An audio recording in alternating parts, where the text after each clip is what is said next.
Greetings and welcome to another edition of Alusine Multicultural Family Consulting.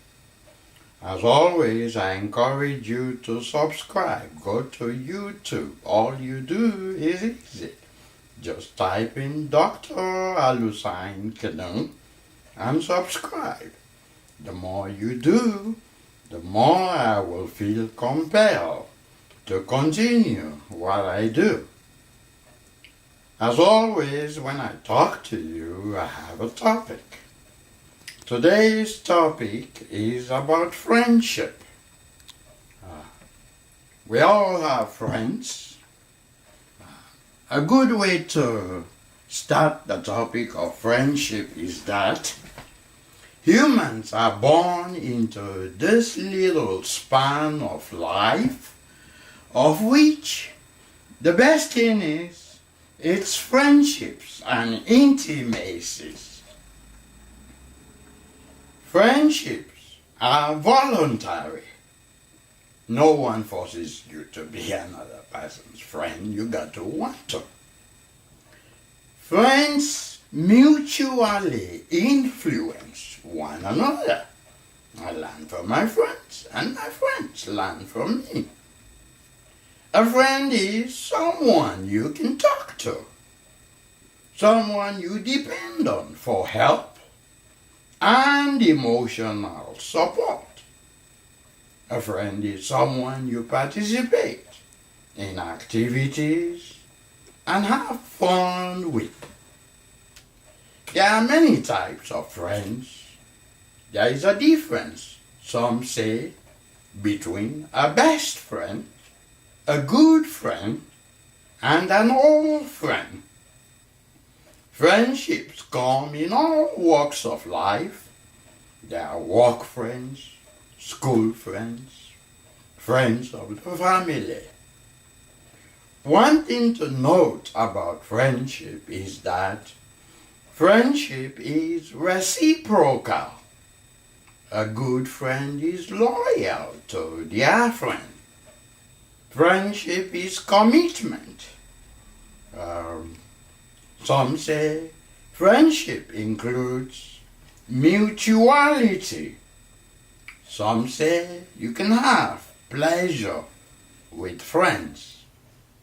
So friendship is a form of interpersonal relationships between two interdependent people that is mutually productive and characterized by mutual positive regards.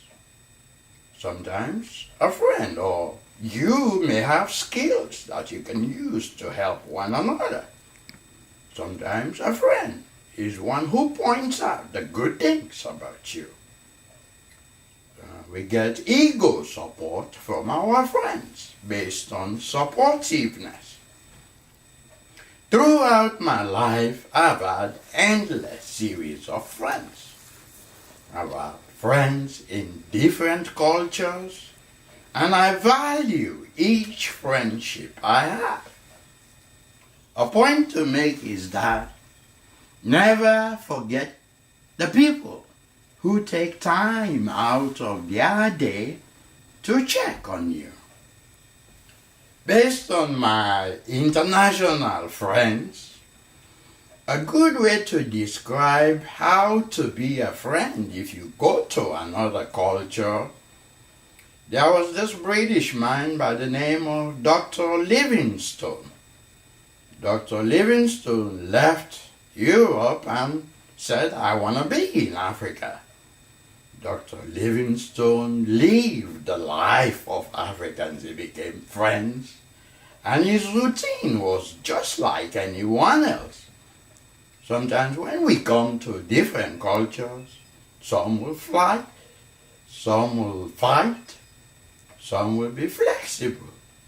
Based on Dr. Livingstone's example, it taught me that with friends, you have to be flexible. You have to be adaptable. So with all my friends who, if I call them, it will take a whole episode, I want to say thank you for being there. Friendships, like other relationships, have challenges. And part of the problem with friendship sometimes is a lack of communication. A good friend understands your self-concept. You perceive similarly. You use language. You have non-verbal. You listen. You self-disclose appropriately. So friendship is ecological. Even with prayer, sometimes when you remember your friend and what you do, that's a good way to relate to them in prayer. If you want to find out who your friends are, screw up. Then you will know a friend is someone who walks in after everyone walks out. We are socialized differently based on our backgrounds. As children, we are taught how to be friends with those around us. As we grow up, we are taught, or we socialize. As we become adults, we choose our friends. So the topic for today is that we should pay attention to friendship. So what do friends do? Well, a friend is someone you can talk to about problems. When a friend comes to me with a problem, the first thing I do is thank them for coming to me. Friends exchange favors. It doesn't mean I rely on my friend for my welfare, but a compliment, being there is a way friends exchange favor. Friends take each other's minds off of problems. Sometimes we may have issues we are dealing with. The best way is talk to a friend. Friends do things together. I learned football through friends. Now I know what's a tackle and what's a touchdown. Friends confide secrets.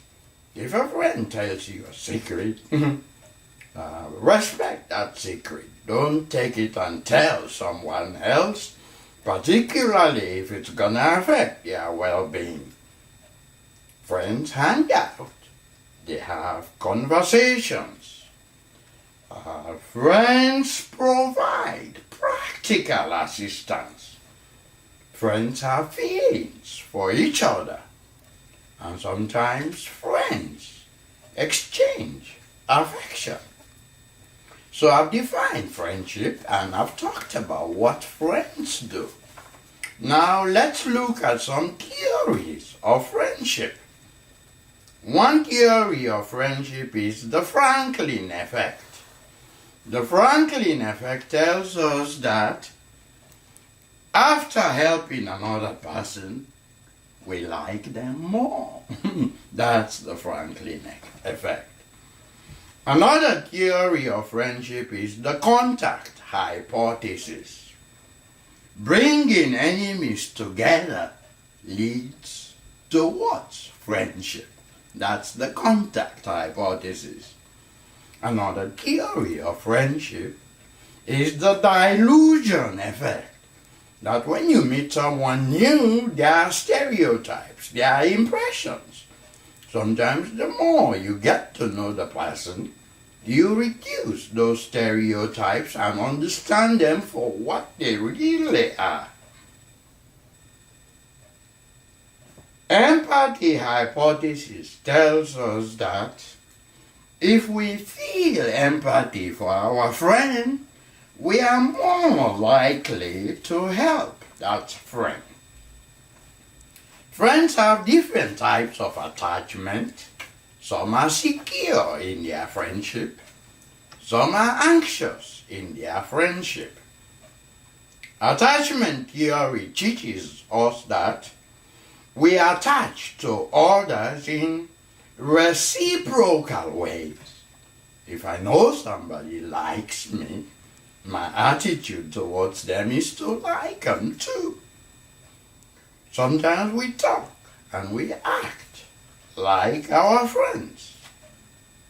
The law of attraction teaches us that sometimes we form friendships with those with whom we have similar attitudes.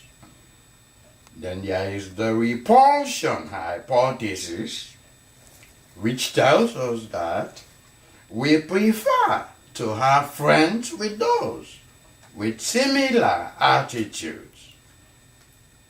It's true, friendships and relationships are hard to maintain. I once had a saying that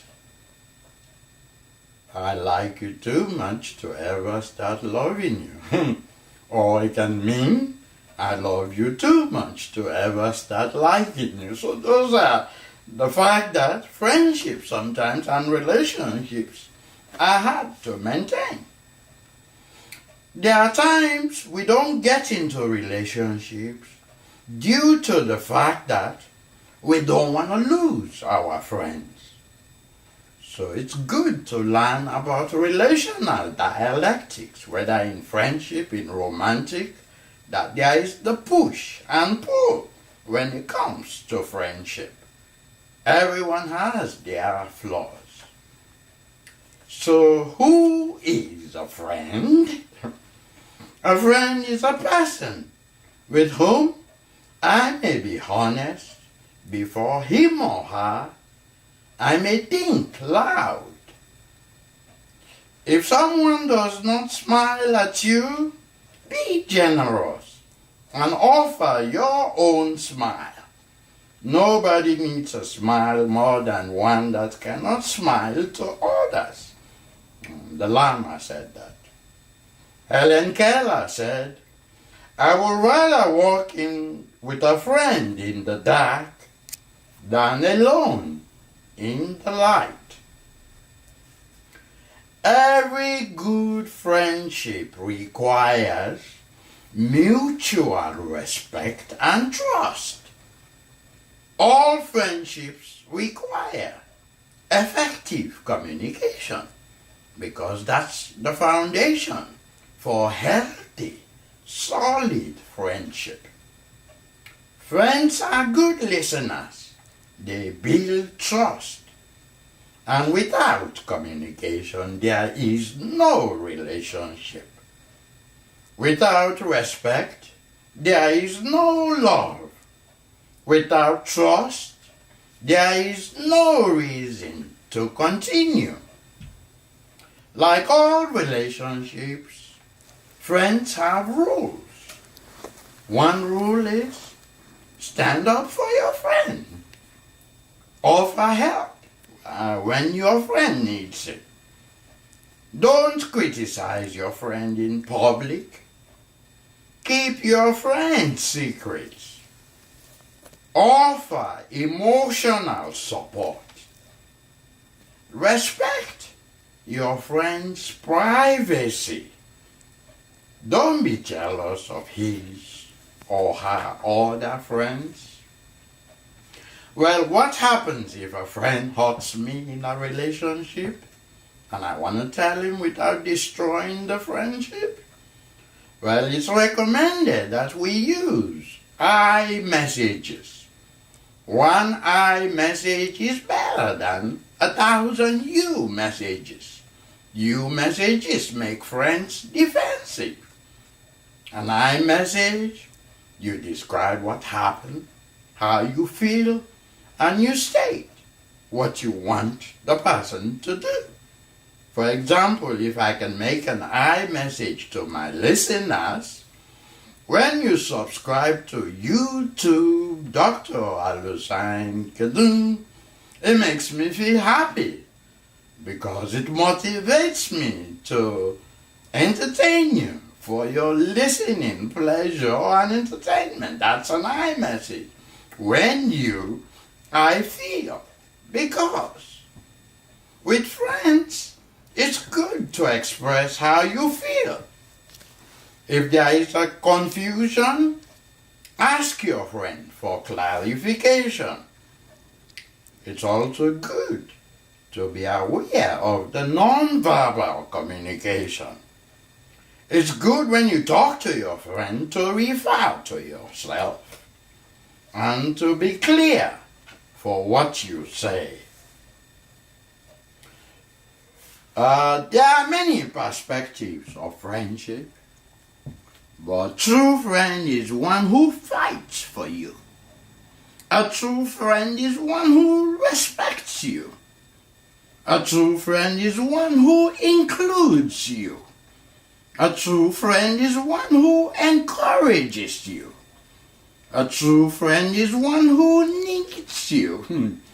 A true friend is one who deserves you.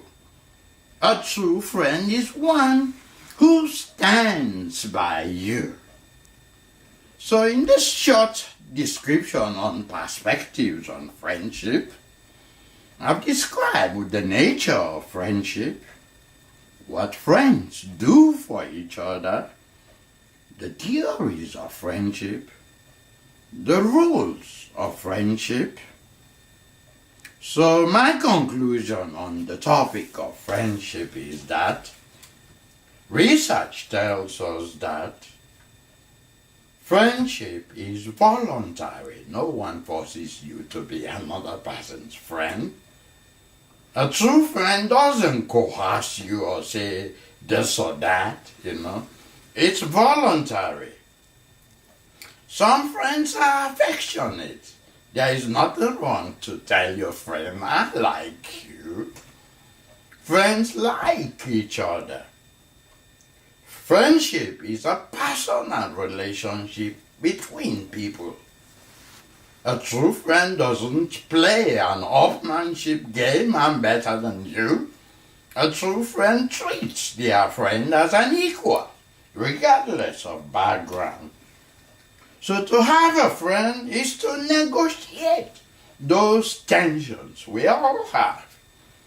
And to have a friend is to balance their independence in relation to your interdependence.